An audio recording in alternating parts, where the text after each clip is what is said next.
Olá! Das dificuldades de aprendizado lá na escola a uma carreira de escritor e formador de líderes. Hoje nós vamos conhecer a história de Domícios Júnior, pastor e mestre em liderança. Ele conversa com Ana Paula Gimenez e conta um pouco dessa história. Domício, qual foi o ponto de virada? Ana Paula, para mim o ponto de inflexão foi quando me ofereceram a oportunidade para começar a estudar violão, estudar música. Eu não sabia que estava sendo oferecida para mim uma porta onde eu iria desbravar todo o meu potencial e revelar realmente aquilo que eu poderia ser.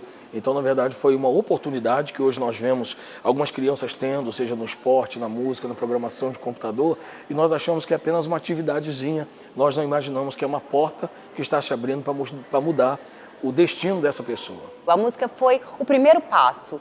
Qual foi o segundo passo?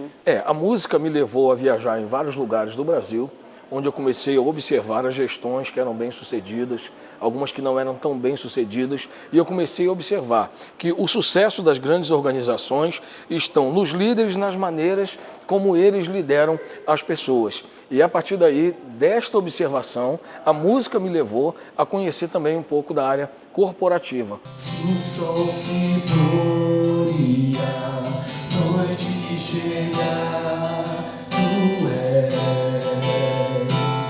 quem me queria. Aí foi daí que teve um outro ponto de inflexão também. Qual foi esse ponto? Então, o ponto foi quando eu percebi que eu já era um líder e eu não sabia. As pessoas me viam como líder, liderar é influenciar. Então, nós podemos encontrar no meio dos catadores de lixo, líderes entre eles, que são pessoas que influenciam. Inclusive, há uma catadora de lixo lá em Belo Horizonte, que ela ganhou um prêmio da Unesco no meio dos catadores de lixo. Então, perceba que a liderança é isso, é influenciar.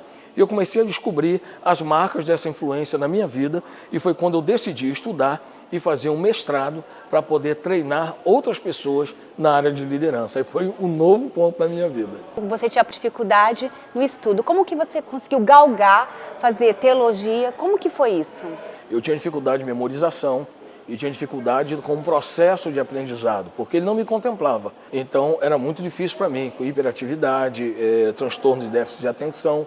Na época, era tido como um aluno bagunceiro, eu como uma pessoa desinteressada.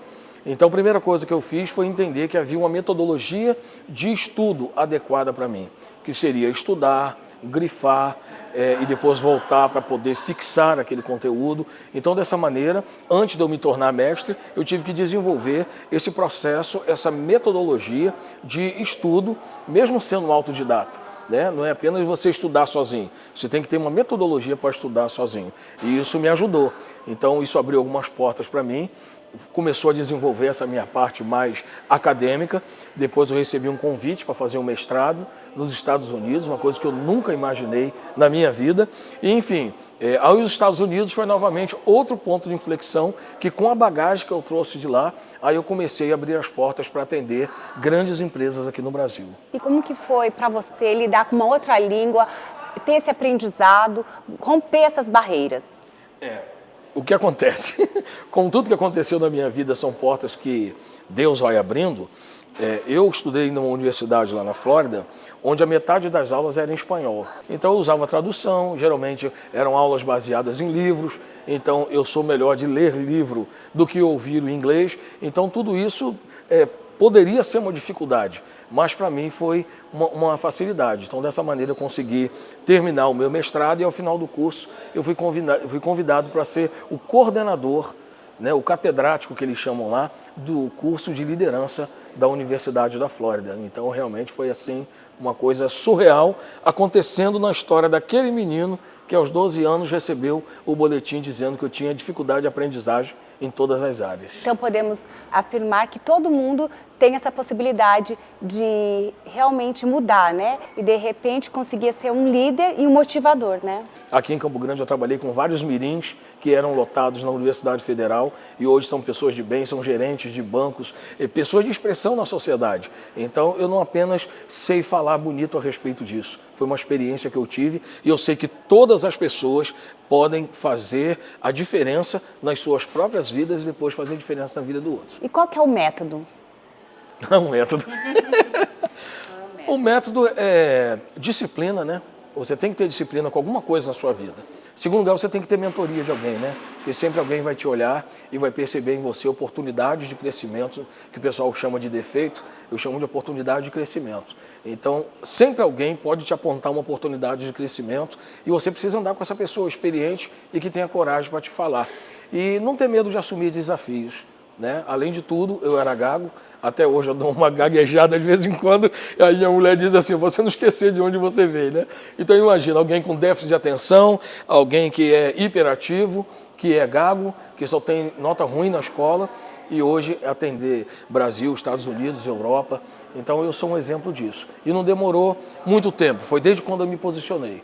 Eu me reposicionei, meu último ponto de inflexão foi aos 35 anos. E aos 45 eu já era uma pessoa reconhecida no mercado. Um dos questionamentos da Ana foi justamente sobre onde a teologia se encaixa nessa trajetória.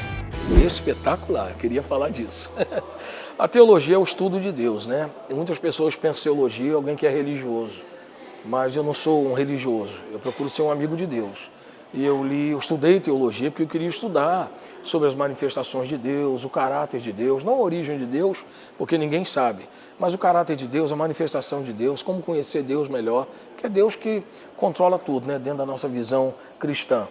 E o que acontece? Eu comecei a fazer teologia para poder atender uma demanda da igreja. Eu era um líder capaz, mas eu não podia ter algumas funções dentro da igreja porque eu não tinha teologia. Foi a partir da teologia que eu comecei a estudar de maneira acadêmica sobre a liderança. A partir daí a teologia era mais uma área assim, de conhecimento, não estava vinculada à liderança. Mas depois da teologia que me abriu as portas, na verdade foi o esquenta do meu cérebro para mais tarde fazer esse mestrado, né, em liderança e outros cursos que eu acabei fazendo depois. E você acha que a religião ela tem um papel fundamental nesse processo de transformação das pessoas? A religião ela dá para você um sentido de propósito e significado. Ele te dá essa noção de que você não está aqui batendo perna. Há um propósito maior, há uma missão que Deus te confiou para você executar em nome de Deus. Então Deus não pode vir aqui e servir uma pessoa no restaurante. Mas um garçom, dentro do sentido dele, de significado, propósito, ele pode servir as pessoas como Deus serve. Imagina, você ser servido por um garçom que entende o chamado dele. Um porteiro de prédio que ele entende que ele não precisa ser um desembargador ou um juiz federal para ter valor em si mesmo. Ele pode receber bem as pessoas no prédio, desejar um bom dia para quem está indo trabalhando, dar uma palavra de conforto, de ânimo para quem está chegando cansado do trabalho. Então, um engraxate, um porteiro, um varredor de rua, quando ele encontra o propósito e o significado da vida dele, tudo isso muda. E a religião ajuda em relação a isso, né? Que religião significa religar. Então, é Deus que nos religa a nossa origem a Ele. É somente isso, né? Toda religião institucional, se a pessoa não for bem intencionada, ela causa muito mal na vida das pessoas e por isso nós vemos hoje tanta gente apaixonada por Deus, mas não quer saber de religião. Se você tivesse que dar algumas dicas para a gente fechar o nosso quadro, o que você falaria para as pessoas para motivar elas a superarem todos esses desafios? Hoje nós temos uma fonte inesgotável de recursos chamado YouTube. Se você gosta de ler, o que mudou minha vida foi a leitura. Então, quando eu fui fazer meu mestrado, para você ter uma ideia, a metade dos livros que foi recomendado eu já tinha lido. Então, a leitura é algo fora do comum. Mas algumas pessoas têm dificuldade de ler. Então, hoje nós temos o YouTube. YouTube, hoje você procura lá alguém que tem milhares de visualizações e tem muita gente dando dica, informação, superação. Então, até hoje, eu uso o YouTube para poder descobrir coisas novas, leio livros para poder descobrir coisas novas. Então a dica que eu dou para todo mundo, leia, não deixe de ler, não deixe de viajar e não deixe de anotar tudo que você pensa. Uma hora você vai precisar. São as 3 dicas que eu vivo dando para os meus filhos. Obrigada pela entrevista, Domício. Obrigado você pelo convite e pela acolhida, você e toda a equipe. Tem uma história interessante para compartilhar? Conta pra gente. Esse foi o Motivação, que você pode assistir de novo apontando a câmera do seu celular pro QR Code na tela. Até o próximo programa.